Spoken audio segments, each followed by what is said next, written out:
ఆ అమ్మాయి వెళ్ళలేదు, ఆ అమ్మాయి ఎవరిని ప్రేమించలేదు, ఆ అమ్మాయి ఎవరిని ఇష్టపడలేదు. ఆడుకుంటూ పాడుకుంటూ ఉండే వయసులో ఒక మృత్యుని రూపంలో వచ్చేసి నువ్వు లేకపోతే నేను చచ్చిపోతా అని చెప్పి వాళ్ళ అమ్మకు చెప్పి అది చేసి నేను మందు తాగుతా అని చెప్పి ఇలా మోసం చేసి అమ్మాయిని పెళ్ళి చేసుకొని ఫస్ట్ ప్రెగ్నెంట్ వస్తే తీపిచ్చిండు, రెండో ప్రెగ్నెంట్ వస్తే వద్దు అని చెప్పేసి ఇలా 2 ప్రాణాలు. ఒక్కటే చెప్తున్నానండి, ఇవాళ ఆ అమ్మాయి చేసిన పాపం ఏంటి?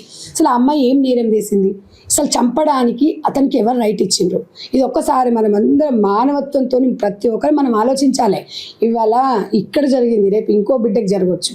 మనం అందరం ఈరోజు మనం కొన్ని మతాలు కులాలు అన్నీ పక్కన పెడదాం. ఇవాళ ఒక బిడ్డ ప్రాణం పోయింది అంటే ఆ తల్లి విలవిల చూస్తుంటే మీకు అర్థం, అది జీవితాంతం ఉంటుంది. ఇవాళ ఒక్కరోజు కాదు ఆమెది, వారం నుంచి నేను ఛానళ్ళలో చూస్తున్నా, ఏడ్చి ఏడ్చి ఏడ్చి ఏడ్చి మనిషి అసలు అసలు ఆమెను చూస్తుంటే నాకు కడుపు తరకు. ఒక బిడ్డను దూరం చేసుకుంటే ఎట్లుంటుందంటే మళ్ళీ తిరిగి రాదు అని.